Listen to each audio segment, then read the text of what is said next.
Hi friends, നമ്മൾ മലയാളികൾക്ക് ഒരിക്കലും ഒഴിച്ചുകൂടാൻ കഴിയാത്ത ഒന്നാണ് കറിവേപ്പില എന്ന് പറയുന്നത്. അപ്പോൾ അതെങ്ങനെ ബുഷിയായിട്ട് വളർത്താം എന്നുള്ളതിനുള്ള കുറച്ച് ടിപ്സാണ് ഞാൻ ഇന്ന് പറയാൻ പോകുന്നത്.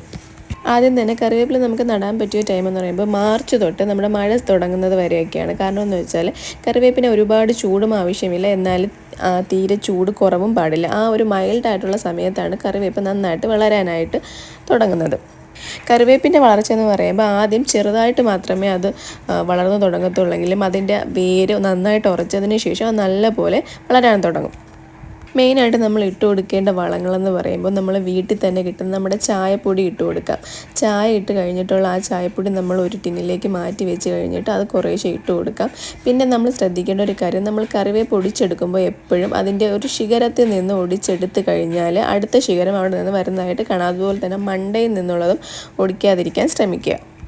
പുളിച്ച കഞ്ഞിവെള്ളം മറ്റൊരു നല്ലൊരു വളമാണ് കറിവേപ്പിലേക്ക്. കാരണം എന്ന് പറയുമ്പോൾ നമ്മൾ ഇന്നെടുത്ത കഞ്ഞിവെള്ളം ഒരു കുപ്പിയിലോ മറ്റോ നമ്മൾ മാറ്റി വെച്ച് കഴിഞ്ഞാൽ അത് നമ്മൾ 2-3 ആഴ്ചയിൽ ഒരിക്കൽ ഒഴിച്ചു കൊടുക്കുന്നത് കാട് പോലെ കറിവേപ്പ് വളരാൻ ഫലപ്രദമായിരിക്കും. പിന്നെയെന്ന് പറയുമ്പോൾ നമ്മളിപ്പോൾ ബാൽക്കണിയിലോ മറ്റോ ആണ് കറിവേപ്പ് വളർത്തുന്നതെന്നുണ്ടെങ്കിൽ വലിയ ചട്ടി തന്നെ മാക്സിമം നമ്മൾ എടുക്കാൻ ശ്രമിക്കുക. ഒരുപാട് മണ്ണുണ്ടെങ്കിൽ മാത്രമേ കറിവേപ്പില മുകളിലോട്ട് പൊങ്ങാനായിട്ട് സഹായിക്കത്തുള്ളൂ.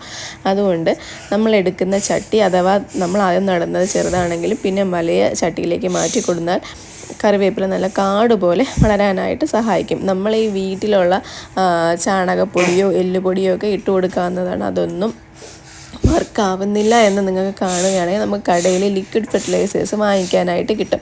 അതേതെങ്കിലും വെള്ളത്തിൽ ചാലിച്ച് ഒഴിച്ചു കൊടുത്താലും കറിവേപ്പ് വളരാനായിട്ട് സഹായിക്കും. പക്ഷേ നമ്മളെ വീട്ടിലുള്ള പൊടിക്കൈകളെല്ലാം പരീക്ഷിച്ച് തോറ്റതിന് ശേഷം മാത്രമേ നമ്മൾ അത് ഉപയോഗിക്കാവുള്ളൂ.